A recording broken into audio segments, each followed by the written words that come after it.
Church ministries సమర్పించు దేవుని వరమైన ఈ ఆధ్యాత్మిక కార్యక్రమాన్ని వీక్షిస్తున్న టీవీ ప్రేక్షకులందరికీ మా శుభాభివందనములు. ఇప్పుడు దైవజనులు రెవరెండ్ కె శ్రావణ్ కుమార్ గారు వాక్యోపదేశం అందించెదరు. విని దైవ దీవెనలు పొందండి. దేవునికి స్తోత్రం. హల్లెలూయా. దేవుని మహాకృపను బట్టి దేవుని యొక్క సన్నిధానంలో దేవుడు మనల్ని సమకూర్చుకొని తోడుకొని వచ్చిన విధానాన్ని బట్టి నేను నా ప్రభువుకు నా హృదయపూర్వకముగా వందనాలు తెలియజేస్తున్నాను. కూడి వచ్చిన మీ అందరికీ కూడా ప్రభు పేరిట మా నుండి శుభములు, మీకు దీవెనలు కలగాలని, నిత్యము దేవుని సేవకులంగా మీ శ్రేయస్సు కోరుతూ, మీ క్షేమము విచారిస్తూ, మీ పిల్లల కొరకు మీరు చేసే ప్రతి ప్రయత్నములో, వ్యాపారంలో, ఉద్యోగాలలో, విద్య, ఆరోగ్య విషయాలలో, ప్రతి విషయంలో మీకు క్షేమము, అభివృద్ధి కలగాలని, దేవుని రాకడ వస్తే దేవుని రాకడలో మీరు మీ కుటుంబం వధువు సంఘముగా సిద్ధపడిన వారిగా ఎత్తబడే గుంపులో ఉండాలని, ఇంకా రక్షణ పొందినటువంటి వారందరూ కూడా రక్షింపబడిన వారుగా దేవుని రాజ్యానికి వారసులు కావాలని మనస్ఫూర్తిగా మేము దేవుని సన్నిధిలో ప్రార్థన చేస్తున్నాం. Hallelujah. Thank you Jesus. Hallelujah. అత్యంత ప్రేమ, కృప, నమ్మకము కలిగిన యేసయ్య, నీ ఘనమైన నామమునకు స్తుతులు, స్తోత్రములు చెల్లించుచున్నాం. నా ప్రియ తండ్రి, నా ప్రియ ప్రభువా, నా కాపరి, నా ఊపిరి, నా జీవమైన యేసయ్య, నిన్నే మనసారా స్తుతిస్తూ ఉన్నాను. ఈ సమయంలో నీ వర్తమానం వినడానికి వేగిరపడి, ఇదిగో ప్రభువా, నీ బిడ్డలు వింటుండగా, నీ వైపు చూస్తుండగా ప్రతి ఒక్కరితో నీవు మాట్లాడుము, ప్రతి కుటుంబముతో మాట్లాడుము. మా ఈ వ్యూవర్స్ అందరిని ప్రభువా నీవే ప్రతి ఒక్కరిని బలపరచుము యేసయ్య. నీ మందిరమునకు కూడి వచ్చిన అనేక జన సమూహమును యేసయ్య నీవే దర్శించండి. నీ వాక్యం ద్వారా మాట్లాడండి. మీరు మాట్లాడితే మేము బలపడుతున్నాము యేసయ్య. పరిశుద్ధాత్మ దేవుడా, నీవు మాట్లాడుమని నీ సహాయము కోరుతున్నాం. నీ దాసుడ నన్ను నీ సిలువ చాటున మరుగుపరిచి మాట్లాడుతున్నందులకు నీకే స్తుతి, ఘనత, మహిమ, ప్రభావాలు చెల్లిస్తూ యేసు నామములో అడుగుచున్నాను తండ్రి, ఆమేన్. ప్రభునందు ప్రియమైనటువంటి దేవుని ప్రజలారా, భక్త జనమా, యేసు నందు విశ్వాసం ఉంచినటువంటి వారలారా, దేవుని సేవకునిగా మీ అందరికీ ప్రభు పేరట నేను మరొకసారి మీకు శుభములు తెలియజేస్తున్నాను. ఈ విధముగా మీ హృదయములోనికి, మీ గృహములోనికి ఈ వర్తమానము తీసుకొని రావడానికి పరిశుద్ధాత్మ దేవుడు నిజముగా సహాయము చేశాడు, ప్రోత్సహిస్తున్నాడు, అనుదినము మాట్లాడుతున్నాడు. అన్ని రకాల విషయాలలో మరి కొన్నిసార్లు ప్రతికూలతలు, ఆటంకాలు ఎదురైనప్పటికీ ఈ పరిచర్యలో ప్రభువు తన నమ్మకత్వాన్ని, ప్రేమను, తన కృపలను విస్తరింపచేసి ఈ పరిచర్యను దేవుడు కొనసాగిస్తూ ఉన్నాడు. దేవునికి స్తోత్రం చెప్దామా? హల్లెలూయా, హల్లెలూయా. కాబట్టి ప్రియులారా, ఒకసారి ఈరోజు మన కొరకు దేవుడు అందిస్తున్నటువంటి వర్తమానంలో ఉన్నటువంటి లేఖన భాగం ద్వితీయోపదేశ కాండం 6వ అధ్యాయం 20వ వచనం నుండి 25వ వచనం వరకు ఉన్నటువంటి ఈ వచన భాగములను మనము చదివి, ఇందులో నుండి దేవుడు మనతో మాట్లాడుతున్నటువంటి విషయాలను మన మనస్సునకి, మన ప్రాణాత్మ దేహములకి ఆరోగ్యం కలిగించే ఈ బోధను మనం ఒకసారి విందాం. చదవండి. ద్వితీయోపదేశ కాండం 6వ అధ్యాయం 20 నుంచి 25 వచనం. ఇక మీదట నీ కుమారుడు మన దేవుడైన మన దేవుడైన యెహోవా మీకాజ్ఞాపించిన శాసనములు నీకు ఆజ్ఞాపించిన శాసనములను కట్టడలను విధులను ఏవని నిన్ను అడుగునప్పుడు ఏవి అని నిన్ను అడిగినప్పుడు నీవు నీ కుమారునితో ఇట్లనుము ఇలాగున చెప్పుము. మనము ఐగుప్తులో ఫరోకు దాసులమై ఉన్నప్పుడు యెహోవా బాహుబలము చేత మన దేవుడునైన యెహోవా తన బాహుబలము చేత ఐగుప్తులో నుండి మనలను బయటికి రప్పించెను. మరియు యెహోవా ఐగుప్తు దేశం మీదను ఫరో మీదను ఆ దేశ ప్రధాని అయిన రాజు అయిన ఫరో మీదను అతని ఇంటి వారందరి మీదను బాధకరమైన గొప్ప సూచక క్రియలను అద్భుతములను మన కన్నుల ఎదుట కనుపరిచి తాను మన పితరులతో ప్రమాణము చేసిన దేశమును మనకు ఇచ్చి మనలను దానిలో ప్రవేశపెట్టుటకు అక్కడ నుండి మనలను బయటికి రప్పించెను. మనకు నిత్యము మేలు కలుగుటకై యెహోవా దేవుడైన యెహోవా నేటి వలె మనలను బ్రతికించున్నట్లు మన దేవుడైన యెహోవాకు భయపడి ఈ కట్టడలన్నిటినీ గైకొనవలెనని మనకు ఆజ్ఞాపించెను.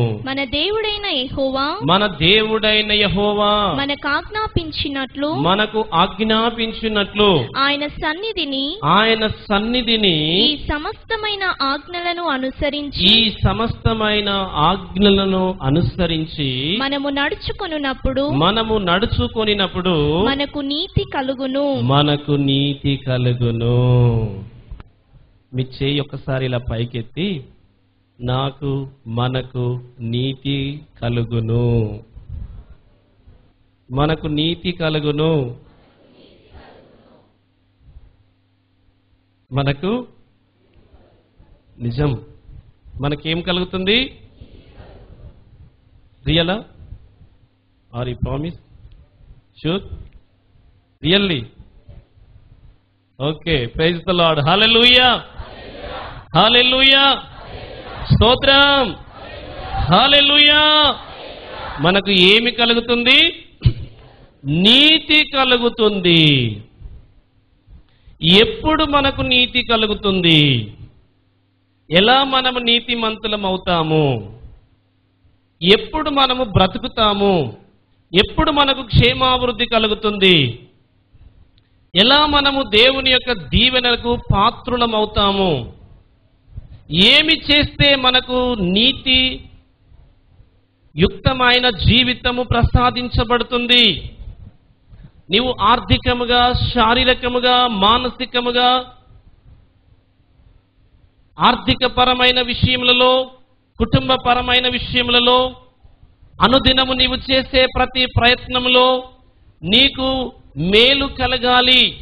నీవు నీతి కలిగిన కుటుంబముగా దేవుని సన్నిధిలో వర్ధిల్లాలి నీవు అనంటే అంత సులువైన విషయమేమి కాదు. అలాగునా అని చెప్పి భారమైన విషయం అంతకంటే కాదు.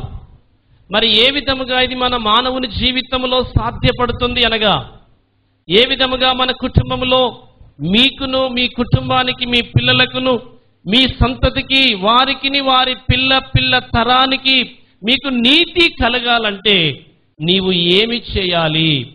నీవు ఏమి చేస్తే ఈ నీతి నీకు వర్తించి, నీకు ప్రాప్తించి, నీకు ఆశీర్వాదకరముగా ఉంటుంది అనే ప్రశ్నకి ఈరోజు ప్రభు నిన్ను జవాబుతో సంతృప్తి పరచాలని ఆశించుచున్నాడు. హల్లెలూయా, హల్లెలూయా. దేవునికి స్తోత్రం చెప్దాం. హల్లెలూయా, హల్లెలూయా. కాబట్టి ప్రియులారా, నీకును నీ పిల్లలకు నీతి కలగవలనంటే, నీకు నీ కుటుంబానికి క్షేమము కలగవలనంటే, నీకు కలిగినటువంటి దానిని క్షేమాభివృద్ధిలో నీవు నడవాలి అంటే దేవుని కట్టడలను నీవు అనుసరించవలనని వాటిని ఒప్పుకొనవలనని, వాటి యందు విశ్వాసం ఉంచవలనని, దేవుని అయిన యేసుక్రీస్తు రక్తములో కడగబడవలనని, యేసుక్రీస్తు నామాన్ని ఒప్పుకోవాలని దేవుడు వాక్యం ద్వారా మాట్లాడుచున్నాడు. యేసును ఒప్పుకొనినప్పుడు, యేసునందు విశ్వాసం ఉంచినప్పుడు, ఆయన కట్టడలను నీవు అనుసరించినప్పుడు, నీవు ఆయనను ప్రేమిస్తున్నప్పుడు, ఆయన వాక్యానికి నువ్వు విధేయుడవుతున్నప్పుడు, నీ జీవితంలో నీకు నీ కుటుంబానికి దేవుడిచ్చే మేలు. దేవునికి స్తోత్రం, హల్లెలూయా. ఈ విధముగా యేసును అంగీకరించక ముందు ఇశ్రాయేలులు వారి యొక్క వాగ్దాన దేశమునకు వారు ప్రవేశించక ముందు, వారు ఐగుప్తు దేశ రాజు అయిన ఫరో చేతి కింద వారు మరి బానిసలుగా ఉంటున్నటువంటి సమయంలో వారికి నీతి లేక, వారికి స్వతంత్రత లేక, వారికి నమ్మకస్తులుగా దేవుని యొక్క రాజ్యములో లేక దేవుని యొక్క దీవెనకి వారు వారసులుగా లేము, ఇక మనకు కాదు అన్న నిరాశలో, అలాంటి నిస్పృహతో వారు ఉన్నప్పుడు దేవుడు వారిని ప్రేమించి వారికి ఒక దైవజనుణ్ణి ఏర్పాటు చేసి వారి యొద్దకు పంపించి వారికి దేవుని యొక్క ప్రేమను వారికి ప్రకటించి వారిని ఐగుప్తు దేశంలో నుండి బయటికి తీసుకొని వచ్చి వారిని పాలు తేనెలు ప్రవహించే దేశంలోనికి నడిపించినట్టుగా మనం చూస్తున్నాం. ఇలా వచ్చినప్పుడు నీవు నీ కుమారునికి ఏమని చెప్పవలనంటే, నీ కుమారునికి నీవు ఏమి చెప్పితే ఆ కుమారుడు కూతురు లేక నీకు నీ సంతతి వారు ఎలా వీటిని పాటిస్తారు అన్న విషయాన్ని దైవజనుడు మోషే ఇశ్రాయేలులకి రెండవసారి చెప్పుతున్నటువంటి గ్రంథములో మనం చూస్తున్నామండి. నీవు నీ కుమారునికి ఏ విధంగా చెప్పాలి, ఎలా నీ పిల్లలు వారు వాటిని అనుసరిస్తారు అంటే వారికి చెప్పాలి, బిడ్డ, మనం ఐగుప్తు దేశంలో ఉన్నప్పుడు దేవుడు మనల్ని బయటికి తీసుకొచ్చాడు, మనకు విడుదల ఇచ్చాడు, మనకు క్షేమమునిచ్చాడు, మనకు ఆశీర్వాదంనిచ్చాడు, మనకి వాగ్దాన దేశానికి స్వతంత్రులించుకోవడానికి మనల్ని నడిపించాడు. కాబట్టి నీవు మనము ఇక నీ తర్వాత నీ తదనంతరము కూడా నీవు ఏమి చేయాల కుమారుడా కుమార్తె అని చెప్పి తల్లిదండ్రులైనటువంటి మీరు మీ పిల్లలకు ఈ ప్రభువును గూర్చినటువంటి ఈ ప్రబోధాన్ని, వారికి దేవుని గూర్చిన కట్టడలను మీరు తప్పకుండా వారికి తెలియపరచాలని దేవుని వాక్యములో మనం చదువుకున్నాం. ఈ యొక్క అధ్యాయంలో ఈ 6వ అధ్యాయం 20వ వచనం నుండి 25వ వచనం వరకు ఉన్నటువంటి ఈ వచనాలలో ఉన్న సారాంశం ఇదే. దేవునికి స్తోత్రం, హల్లెలూయా, హల్లెలూయా. కాబట్టి చూసారా, ఇలాంటి విషయాలు పిల్లలకు చెప్పాలి. చెప్పినప్పుడు ఆ పిల్లలు దేవుని కట్టడలను దేవుని మార్గంలో నడవడానికి వారికి వీలవుతుంది. అలా వారు నడిచినప్పుడు వారికి ఏమి కలుగుతుందో ఇక్కడ చెప్తూ ఉన్నాడు.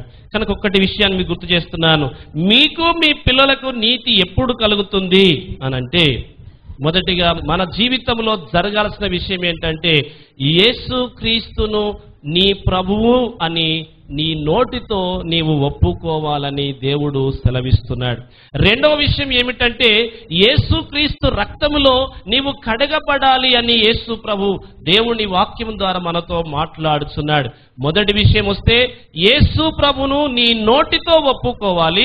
రెండో విషయానికి వస్తే యేసుక్రీస్తు రక్తములో నీవు కడగబడాలి.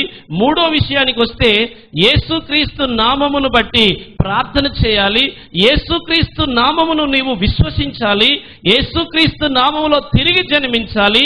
యేసుక్రీస్తు నామములో ఆయన నామాన్ని బట్టి నీవు ఈ కట్టడలను విస్మరించకుండా తూచా తప్పకుండా నీ జీవిత కాలమంతా పాటించాలి. దేవునికి స్తోత్రం, హల్లెలూయా. అలా ఈ విషయాలను మన జీవితంలో పాటించినప్పుడు దేవుని సన్నిధిలో మనకు దేవుడిచ్చే దీవెన ఏమిటంటే నీకు నీతి కలుగుతుంది, నీకు క్షేమము కలుగుతుంది, నీ కుటుంబానికి క్షేమము కలుగుతుంది, నీ పిల్లలకు క్షేమము కలుగుతుంది అని ప్రభు బోధించుచున్నాడు. సహోదరి సహోదరుడా, అయితే నీవు క్షేమము కలగాలంటే ఈజీగా మనకు క్షేమం కావాలి, సౌఖ్యముగా ఉండాలి, సంతోషించాలి, మేలు కలగాలి అని దాని కొరకు ఎన్నో దినము లేస్తే ఎన్నో రకాలైనటువంటి ప్రయత్నాలు వీటి కొరకు ప్రయాసపడుతూ ఉంటారు మనుషులు. కాబట్టి ప్రియులారా, ఇలాంటి ప్రయాస పడితే వారికి వచ్చేది కొంత సమయమే, కొన్ని నిమిషాలు, ఒక గంట, ఒక దినం మాత్రమే, ఒక రోజంతా, ఒక సంవత్సరం అంతా వారికి ఉంటుంది కావచ్చు.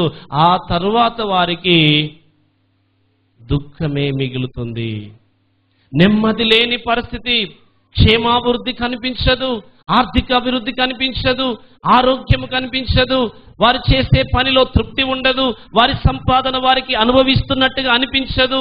ఒక్క దినము వారికి ఎంతో కష్టముగా గడపాల్సి వస్తుంది, ఒక సమయం వారికి ఎంతో, రాత్రి ఎప్పుడు తెల్లవారుతుందా, అయ్యో ఈ రాత్రి ఎలా గడిచిపోతుంది అనే అలాంటి జటిలమైన పరిస్థితిలో వారు ఉండుట మనం చూస్తాం.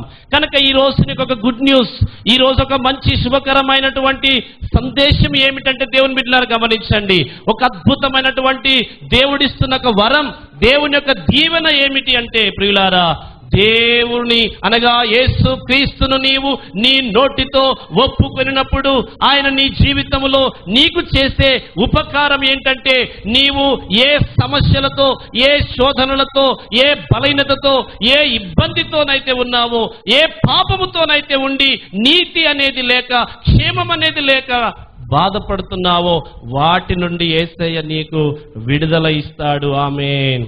అందుకే రోమా పత్రికలో అపోస్తలుడైన పౌలు గారు చెప్పాడు, నీకు నీతి ఎలా వస్తుందంటే 5వ అధ్యాయం 1వ వచనం ప్రకారము, యేసు క్రీస్తునందు మీరు విశ్వాసం ఉంచుట ద్వారా మీకు మీ నీతి కలుగుతుంది అని యేసయ్య వాక్యం ద్వారా ఈ రోజు నీతో మాట్లాడుతున్నాడు. రోమీయులకు రాసిన పత్రిక 5వ అధ్యాయం 1వ వచనంలో చూస్తే ఈ మాట మనం చదువుకోవచ్చండి. కాబట్టి విశ్వాసమూలముగా మనల్ని నీతిమంతులనుగా తీర్చినాడు. దేవునికి స్తోత్రం, హల్లెలూయా. చాలా సార్లు వాక్యం వింటున్నప్పుడు వినాలి శ్రద్ధగా, మనం వాక్యము ఎక్కడుందో అనే అపనమ్మకము కూడా రాకుండానట్లుగా ఈ రెఫరెన్స్ ని మీరు గుర్తుపెట్టుకోండి, ఈ యొక్క ఆధారాన్ని మీరు గుర్తుంచుకోండి. చదవగలిగిన వారు, రాసుకోగలిగిన వారు, చూస్తున్నటువంటి బిడ్డలారా, వింటున్నటువంటి వారులారా, మీకు యేసుక్రీస్తు నందు విశ్వాసం ఉంచుట ద్వారా మీకు నీతి కలుగుతుంది అనే విషయాన్ని ఇక్కడ నేను మీకు జ్ఞాపకం చేస్తున్నాను. దేవుడు సెలవిస్తున్నాడు, అపోస్తలుడైన పౌలు ద్వారా మాట్లాడుతున్నాడు. హల్లెలూయా.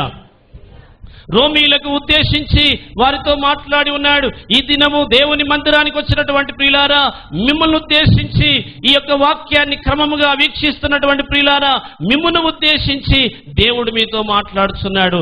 దేవుని వాక్యాన్ని మనం శ్రద్ధగా విందాం. అందుకే మరొక సందర్భంలో చూస్తే, రోమాపత్రిక 10వ అధ్యాయం 9-10 వచనంలో చూస్తే, యేసు క్రీస్తును ప్రభువును రక్షకుడును అని, మృతులలో నుండి ఆయనను లేపి ఉన్నాడని నీవు నీ హృదయములో విశ్వాసముంచి నీ నోటితో నీవు ఒప్పుకొనిన ఎడల అని చెప్పి అక్కడ రాయబడింది.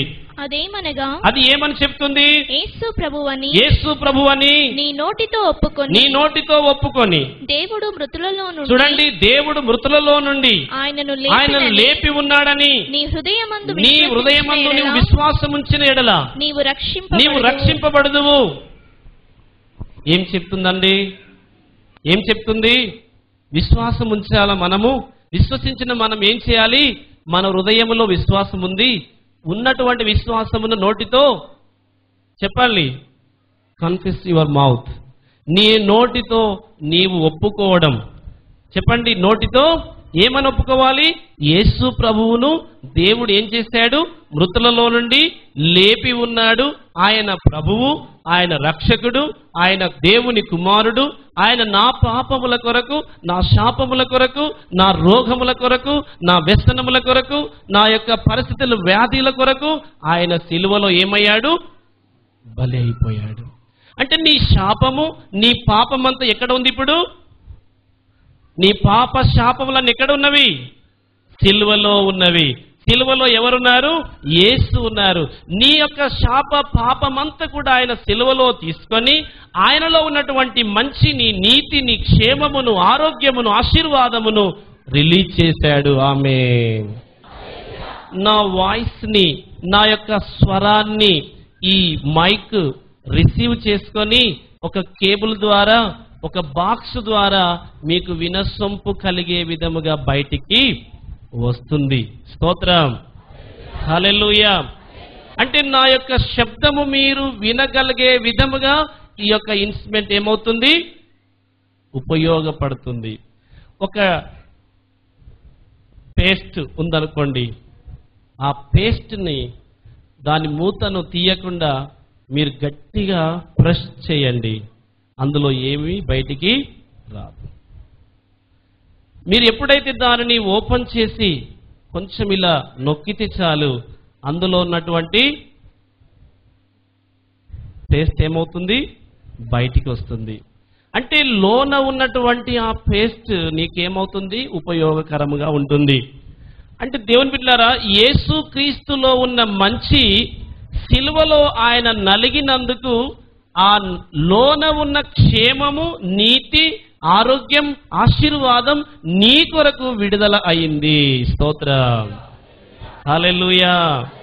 అంటే మరి నీ శాపం, నిన్ను శపించే ఆ మాటలన్నీ ఏమైపోయినవి? యేసయ్య మీద నొక్కబడినవి, గాయపరచబడినవి. భరించుకున్నాడు ఆయన. ఆయన భరించుకొని ఇది భరిస్తుంది, నీకు మృదువైన శబ్దాన్ని వినిపిస్తుంది. ఈ కరెంటు భరిస్తుంది. ఏమండి? యేసయ్య నీ కొరకు భరించాడు, నీ శాపమును, పాపమును ఆయన భరించాడు. ఇలా భరించినాడన్న వాస్తవము నీవు తెలుసుకున్న మరుక్షణము నీకేమి కలుగుతుందంటే నీతి కలుగుతుంది. ఆమేన్. విశ్వాసం ఉంచినప్పుడు రక్షించబడుతున్నావు.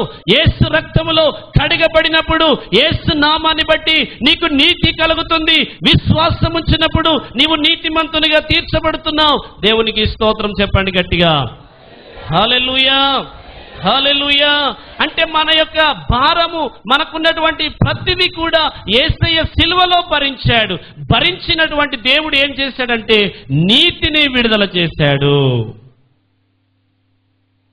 క్షేమమును విడుదల చేశాడు, రక్షణ విడుదల చేశాడు, ఆశీర్వాదం విడుదల చేశాడు. హల్లెలూయా. మన కొరకు సిలువలో యేసయ్య ఏమైపోయాడండి? ధనవంతుడయుండి మన కొరకు ఆయన సిలువలో దరిద్రుడాయను అనుంది. ఎంత ఉన్నతమైన, ఔన్నత్యమైనటువంటి దేవుని యొక్క ప్రేమను మనము అర్థం చేసుకోవాలండి. దేవునికి స్తోత్రం, హల్లెలూయా. ఏం చేయాలము మరి? ఇప్పుడు యేసుక్రీస్తును మనము మన నోటితో ఏం చేయాలి? ఒప్పుకోవాలి. ఆమేన్. స్తోత్రం, హల్లెలూయా, హల్లెలూయా. యేసుక్రీస్తు రక్తము ప్రతి పాపము నుండి మనల్ని కడిగి పవిత్రపరుస్తుంది. 1 యోహాను పత్రికలో 1వ అధ్యాయము 7, 8 వచనములో మనం 19వ వచనం చదివితే ఈ వచనం అక్కడ రాయబడి ఉంది. యేసుక్రీస్తు రక్తము మన ప్రతి పాపమును కడిగి మనల్ని ఏం చేస్తుందంట? పవిత్రపరుస్తుంది. స్తోత్రం.